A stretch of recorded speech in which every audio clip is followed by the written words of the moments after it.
Hello प्यारे student, नमस्कार। स्वागत है आपका फिर से इस नए वीडियो पे। प्यारे स्टूडेंट, आपको मैं बता दूं, मैथ्स का जो भी क्वेश्चन आते हैं, ऑब्जेक्टिव का बात मैं कर रहा हूं। अब जो पैटर्न है, आपको 100 क्वेश्चन पूछा जाता है, जिसमें से आपको 50 बनाना होता है। तो मैं यहाँ कोशिश कर रहा हूं कि ये जो भी 50 क्वेश्चन ऑब्जेक्टिव होते हैं, वो सारे आपको बन जाएं, क्योंकि आपको 100 में से केवल 50 बनाने होंगे और वो 50 छोड़ने होंगे। तो आप ऐसे कैसे प्रैक्टिस करोगे ताकि पूरे के पूरे 50 मार्क आपको कंप्लीट मिल जाए। अगर आपको 50 मार्क चाहिए तो आप मेरे साथ इस वीडियो में बने रहिए, ताकि मैं अच्छे से अच्छे प्रैक्टिस करवा सकूं। क्योंकि मैं आपके लिए लेकर आ गया हूं आज जो है वास्तविक संख्या के जितने भी ऑब्जेक्टिव पूछे गए हैं, वो मैं प्रैक्टिस करवाने वाला हूं। आप जितने बेहतरीन प्रैक्टिस करोगे उतने बढ़िया नंबर आने के चांसेस है। ठीक है, तो आइए मेरे साथ प्रैक्टिस की शुरुआत करते हैं। तो फर्स्ट नंबर क्वेश्चन है, देखो ये है, निम्नलिखित में से कौन सी सबसे छोटी प्राकृत संख्या है। तो आपको मैं बता दूं, सबसे छोटी प्राकृत संख्या कौन सा होता है। गिनती की संख्या को प्राकृत संख्या बोलते हैं। वो छोटी होता है, कौन, एक होता है सबसे छोटी संख्या। तो फर्स्ट का ऑप्शन हो गया आपका सी नंबर। कौन सा हो गया, सी नंबर। ये देखो, ये सी नंबर। ओके, अब देखो नेक्स्ट क्वेश्चन है सेकंड। सेकंड क्वेश्चन देखो, √12 का परिमेयीकरण गुणांक क्या है। तो यहां से देखो, √12 है आपका, √12। ठीक है, √12 को अगर सॉल्व करोगे तो ऐसे सॉल्व करोगे, 4×3=12। ठीक है, अब यहां से देखो, 4 का रूट मतलब हम लिख सकते हैं 4 गुने √3। और 4 किसका वर्गमूल होता, 4 किसका वर्ग होता है, 2 का, तो 2√3 हो गया। तो ऐसे में क्या करते हैं बच्चे, अब हमें बोल रहा है परिमेयीकरण, √12 का परिमेयीकरण गुणांक। अब ये कितने बच्चे होंगे ना, 2√3 लगाकर आ जाएंगे। नहीं मेरे प्यारे बच्चों, केवल √3 होगा। क्यों केवल √3 होगा, क्योंकि √3 से ही गुना करोगे तो ये परिमेय संख्या बन जाएगा। ठीक है, तो ये इसका ऑप्शन नंबर कौन सा हो जाएगा, इसका ऑप्शन नंबर ए करेक्ट हो जाएगा। क्लियर है, समझ में आ रहा होगा। ठीक है, आइए नेक्स्ट नंबर क्वेश्चन करते हैं। जरा देखिए, बहुत इजी इजी क्वेश्चन में ले रहा हूं ताकि आपको अच्छे से, और ये देखो मैं सारे पूछा हुआ क्वेश्चन ले रहा हूं। देखो ये 2022 में पूछा है, 2022 में पूछा गया है, ये 2021 में। क्योंकि अब लास्ट समय में ऐसे प्रैक्टिस करो जो जिस पैटर्न पे क्वेश्चन आ रहा है। ठीक है, अब देखिए 45 तथा 60 का मौसौ, मौसौ निकालना तो आता होगा। 45 और 60 का मौसौ क्या होगा, तो आप इसे भाग विधि भी कर सकते हैं या आप डायरेक्ट इसका गुणनखंड भी कर सकते हैं। तो इसका गुणनखंड करोगे तो सबसे पहले 3 से भाग लगाओगे, 15 तिया 45, फिर भाग लगाओगे तो 3 से 5 तिया 15, तो इसका आ गया 3 गुने 3 गुने 5। ठीक है, इसका गुणनखंड निकालोगे, अभाज्य गुणनखंड भी जिसे बोलते हैं। 2 से भाग लगाओगे तो 30, फिर 2 से भाग लगाओगे तो 15, फिर 3 से भाग लगाओगे तो कितना आ गया, 5। इसका करोगे तो 2 गुने 2 गुने 3 गुने 5। अब देखो मौसौ क्या होता है, जो कॉमन दोनों में हो। तो यहाँ 5 है तो यहाँ भी 5 है, और 3 एक यहाँ है तो 3 एक यहाँ भी है, जो दोनों में रहे तो मौसौ हो जाएगा दोस्तों इसका 5×15। 3 गुने 5 कॉमन है तो 5 कितना आ जाएगा, 15। ठीक है, जो ऑप्शन है इसका कोई 15 है, इसका मौसौ कौन सा होगा, D option. D option correct है। क्लियर है, अब आ जाए नेक्स्ट नंबर क्वेश्चन पे। एक अशून्य परमेय और अपरमेय संख्या का गुणनफल क्या होगा। अब देखो, अशून्य परमेय कहने का मतलब जो शून्य ना हो, तो कोई एक परमेय संख्या ले लो। तो चलो मैं ले लेता हूं 3/2 परमेय संख्या, और एक अपरमेय संख्या कोई भी ले लेते हैं, तो हम ले लेते हैं √5। तो भाई मेरे ये दोनों गुना हो जाएगा, तो 3√5/2। तो परमेय संख्या और अपरमेय संख्या का गुणनफल क्या होता है, अपरिमेय संख्या होता है। ठीक है, तो हमेशा परमेय, ये गलत बात है, हमेशा अपरमेय, ये सही बात है, ये सही बात है। देखो अपरमेय संख्या और अपरमेय संख्या को जब भी गुना करोगे तो हमेशा अपरमेय आएगा। ठीक है, तो ये इसका ऑप्शन नंबर बी हो जाएगा। दिख रहा है ना आपको। चलिए नेक्स्ट नंबर क्वेश्चन करते हैं, 3 नंबर क्वेश्चन। ठीक है, 3 नंबर क्वेश्चन करते हैं। यूक्लिड विभाजन एल्गोरिथम दो धनात्मक पूर्णांकों के निम्न में से किसे परकलित करने का तकनीक है। भाई मेरे यूक्लिड विभाजन एल्गोरिथ्म से केवल और केवल हमें 900 निकाला जाता है। क्या निकाला जाता है? 900। देखिए, आप वीडियो पे आए हैं तो वीडियो को शेयर भी जरूर करिए, क्योंकि आपके दोस्त यार जो पढ़ने वाले होंगे उसके साथ शेयर शेयर करिएगा, क्योंकि ये लेक्चर, ये वीडियो बहुत ही इंपॉर्टेंट होने वाला है। क्लियर है? तो इसका हो जाएगा, तीसरा का ऑप्शन हो जाएगा 900, बी करेक्ट ऑप्शन। ठीक है। अब देखिए चौथा नंबर, यदि p एक धनात्मक पूर्णांक है तो धनात्मक सम पूर्णांक का रूप होगा। अब भाई मेरे कोई भी हो जाए, x दे दे, p दे दे, m दे दे, कुछ भी, तो पूर्णांक धनात्मक विषम सम पूर्णांक का बात कर रहा है। तो सम किसके रूप का होता है? 2m रूप का होता है, 2m या 2p। ठीक है। तो इसका ऑप्शन हो जाएगा कौन सा? 2p का ऑप्शन नंबर ए हो जाएगा करेक्ट। क्लियर है? ए।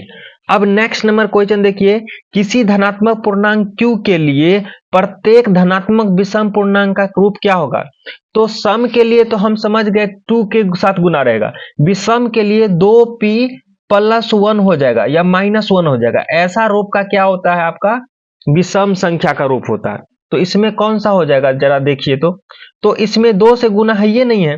तो क्या करेंगे इसमें ना, इसमें है देखो, इसमें 2 कॉमन ले लेंगे। जरा देखिए बी ऑप्शन आपका है, बी ऑप्शन है, जरा देखिए 6q प्लस 2, तो 2 कॉमन ले लेंगे, तो 2 कॉमन ले लेंगे तो 3q और प्लस 1 आ गया, तो ये भी 2 से गुना हो गया, तो ये नहीं होगा। ठीक है। इसमें देखिए ये सी नंबर आपका परफेक्ट मैच कर रहा है। सी नंबर है आपका 6q प्लस 1। अब इसको जरा देखिए कैसे लिख सकते हैं, 2 गुने 3q, ठीक है, प्लस 1, तो हो गया ना इस रूप का। देखिए ना, इस रूप का हो गया ना। p के जगह पे कुछ भी आ जाए भाई मेरे, 2 से गुना है, प्लस माइनस 1 है, तो ये आपका ऑप्शन नंबर कौन सा हो जाएगा? सी। कितने बच्चे कह रहे होंगे कि डी होगा कि नहीं होगा? डी नहीं होगा, क्योंकि 2 कॉमन लीजिएगा ना तो ये पूरा पूरा इस रूप का बन जाएगा, 2p रूप का। ठीक है। तो इसका नंबर हो जाएगा सी करेक्ट। आई होप इतना आपको क्लियर समझ में आ गया होगा। आइए फिर इसी में आपका यहां से देखिए, इसमें यहाँ बाकी नीचे सब्जेक्टिव था, तो मैं सब्जेक्टिव का अभी नहीं ले रहा हूं, अभी ऑब्जेक्टिव को मैं क्लियर करवा रहा हूं। ठीक है। आपको ये लेक्चर से बहुत ही फायदा होने वाला है, सारे के सारे ऑब्जेक्टिव कंप्लीट होने लगेगा, इसीलिए आप वीडियो पे बने रहिए। ठीक है। अब चलिए, अब ध्यान से देखिए भाई मेरे, यदि दो संख्या का गुणनफल इतना है और उनका मौसा 19 है तो उनका लौसा क्या होगा? तो आपको मैं बता दूं, एक संख्या होता है मौसा गुने लौसा बराबर होता है संख्याओं का गुणनफल, या पहली संख्या गुने दूसरी संख्या। मौसा और लौसा को गुना करिएगा तो पहली संख्या गुने दूसरी संख्या आ जाएगा, या दोनों का गुणनफल। तो यहाँ आपको दे रखा है मौसा दे रखा 19, तो लौसा हमें निकालना है, लौसा हमें निकालना है। तो पहली संख्या गुने दूसरी संख्या, मतलब संख्या का गुणनफल दे रखा है 2166 दे रखा है। तो लौसा बराबर क्या हो जाएगा? तो 2166 को भाग दे देंगे 19 से, तो भाग देना तो आता ही होगा, तो 19 से काटिएगा तो 19 से कहीं 19, ठीक है, बचेगा 2, बचेगा 2, फिर 19 का 19 बचेगा 2, तो 26 बचा, 26 में से फिर 19 जाएगा तो क्या बचेगा? 7 बचेगा, फिर 7, 19 छक 76, 19 छक 76, 116 बार में पूरा पूरा कट गया, 19 चौक 76 होता ना, हाँ 19 चौक 76, सॉरी 19 चौक 76, 114 बार में पूरा पूरा कट गया, जो कि ऑप्शन नंबर कौन सा है? सी ऑप्शन नंबर फर्स्ट का करेक्ट है, सी। ओके, क्लियर है। अब आ जाइए सेकंड नंबर क्वेश्चन। ये देखिए सारे पूछा हुआ क्वेश्चन में बार बार इंक्लूड कर रहा हूं इस बात को, और ऐसा नहीं है कि एक बार आकर छोड़ दिया, ये सारे कंसेप्ट क्वेश्चन आता है। क्लियर है। अब दूसरा नंबर है, ए का वैल्यू इतना दे रखा है, बी का वैल्यू इतना दे रखा है, तब लॉस ए बी क्या होगा? अब लॉस क्या होता है जरा देखो आप, ये क्वेश्चन ध्यान से देखो, ये क्वेश्चन सेकंड में बता रहा हूं, ठीक है। अब ए का वैल्यू दे रखा है जो कि आपको दिख रहा है 2 का पावर 3 गुने 5, और बी इक्वल टू दे रखा है 2 का पावर 4 गुने 5 गुने 7। क्लियर है। अब यहां हमें बताओ क्या निकालना है? मौसो, सॉरी लॉसो, एस सी एलसीएम निकालना है, एलसीएम लघुत्तम निकालना है। अब आपको मैं बता दूं एलसीएम क्या होता है, लॉसो क्या होता है। तो जब भी ऐसे रूप में दे रखा होगा, गुणनखंड रूप में दे रखा होगा, तो लॉसो कैसे निकालोगे? तो सब नंबर लिखोगे, 2 है तो 2 भी लिखोगे, 2 लिखोगे। अब 2 का दोनों में कितना हाईएस्ट पावर है, सबसे ज्यादा पावर कितना है, 4 है तो 4 लिखोगे, ठीक है। गुने 5 है दोनों में तो 5 भी लिखोगे, 3 है, दिन नहीं है उसको भी लिखोगे, फिर 7 है 7, सारे नंबर आ गए। और सारे नंबर तो लिख लिए, उसके बाद जो नंबर है, जैसे 2 है तो 2 का हाईएस्ट पावर लेना है, 5 है तो 5 का हाईएस्ट पावर एक ही है, 5 एक ही बार है दोनों में, 3 है तो 3 लेना है, 7 ले। अब सारे को गुना कर दो। गुना कैसे करोगे, तो मैं इसका शॉर्ट ट्रिक बता देता हूं। जब भी 5 और 2 मिल जाए ना तो 5 दूना 10 कर देना, ठीक है। और इसमें एक दो गुना हो गया तो 3 बचा, तो 8 इधर बच गया, 21 7 21, 21 अट्ठे, 21 अट्ठे हो गया 168, जीरो, एक जीरो क्योंकि 10 बना लिया था, तो 1680 आ जाएगा इसका आंसर। कोई है 1680? जी, ऑप्शन नंबर डी है, देखो 1680। क्लियर है। अब आ जाए तीसरा नंबर क्वेश्चन देखते हैं। m एक धनात्मक पूर्णांक है, तो धनात्मक विषम पूर्णांक का रूप, अभी जस्ट तो बात किए थे भाई मेरे, 2m +1 या -1, ऐसे रूप पढ़े थे।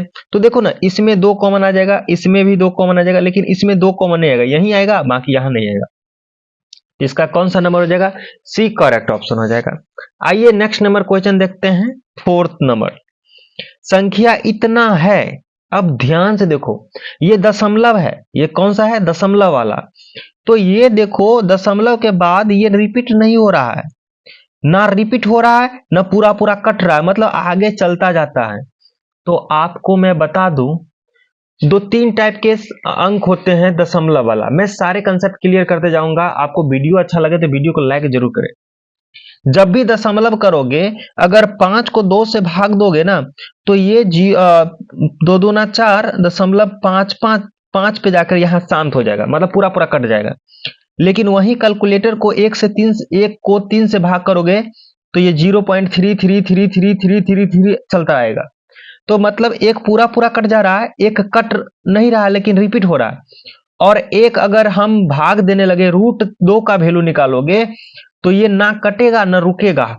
तो कहने का मतलब, जब ऐसे संख्या आ जाए तो ऐसे संख्या को हम बोलते हैं अपरिमेय संख्या। क्या बोलते हैं, अपरिमेय संख्या का दशमलव प्रसार ऐसा होता है। तो 4 का ऑप्शन नंबर क्या है, सी हो जाएगा। क्लियर है। 5 नंबर क्वेश्चन देखो, 144 के अभाज्य गुणनखंड में 2 का घातांक है। 144 के अभाज्य गुणनखंड, तो अभाज्य गुणनखंड 144 का निकालना है, फिर चेक करना है कि उसका 2 का कितना पावर है। ठीक है, 144 का अभाज्य गुणनखंड करोगे तो ऐसे ही करोगे, 2 से भाग करोगे तो 72 दूना 144, फिर 2 से भाग करोगे तो 36, फिर 2 से भाग करोगे तो 18, फिर 2 से भाग करोगे तो 9। अब 2 से भाग नहीं जाएगा तो 3 से भाग लगाओगे, 3 तिया 9। अब यहां लिखो 2 कितना बार है, 1 2 3 4, तो 2 का पावर 4 गुने 3 का पावर 2। तो हमसे पूछा क्या जा रहा है, तो हमसे पूछा जा रहा है 2 का घातांक, मतलब 2 का पावर कितना है। तो 2 का पावर कितना आया है, 4। तो इसका ऑप्शन नंबर कौन सा होगा, C correct option, C correct option. ठीक है। अब 6 नंबर क्वेश्चन जरा देखो। 6 नंबर क्वेश्चन है, यदि ए और बी अभाज्य संख्या है, यदि ए और बी अभाज्य संख्या है तो ए और बी का लॉसो क्या होगा।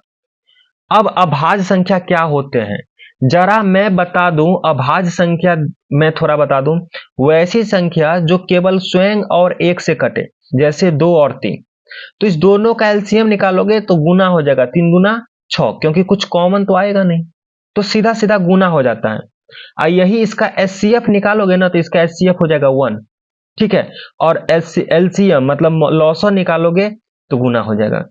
तो जब दो संख्या ऐसे हैं, ए और बी अभाज्य संख्या है, तो इसका लॉसो क्या हो जाएगा, दोनों गुना हो जाएगा, तो गुना होकर ए भी आ जाएगा, जो कि सी ऑप्शन करेक्ट है। क्लियर है, सी ऑप्शन करेक्ट है इसका।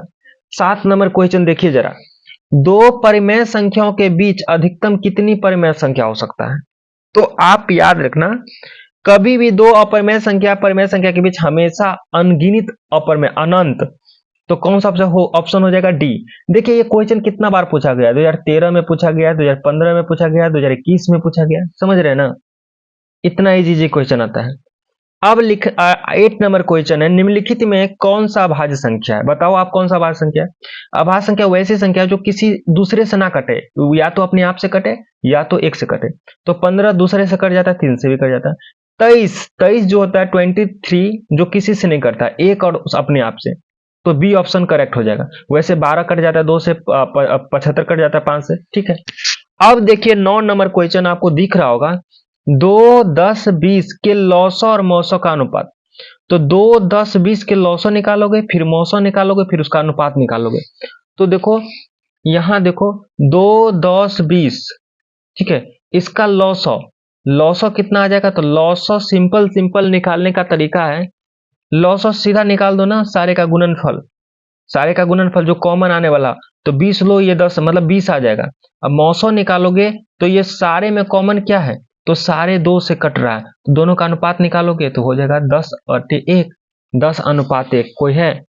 10:1, जो कि ऑप्शन नंबर कौन सा है? 9 का बी ऑप्शन हो जाएगा, ठीक है। अब देखिए 10 नंबर क्वेश्चन बहुत ही अच्छा है, 10 नंबर क्वेश्चन बहुत ही अच्छा है। 10 नंबर क्वेश्चन है, यदि इतना तथा इतना का मौसो इतना है के रूप का है तो m का मान। अब ध्यान से देखो भाई मेरे, 65, यहां देखो, यहां मैं बना रहा हूं 65,117, 117 का मौसो कितना दे रखा है? तो मौसो दे रखा है 65m-117, 65m-117 ये दे रखा है, आपको दिख रहा होगा, ठीक है।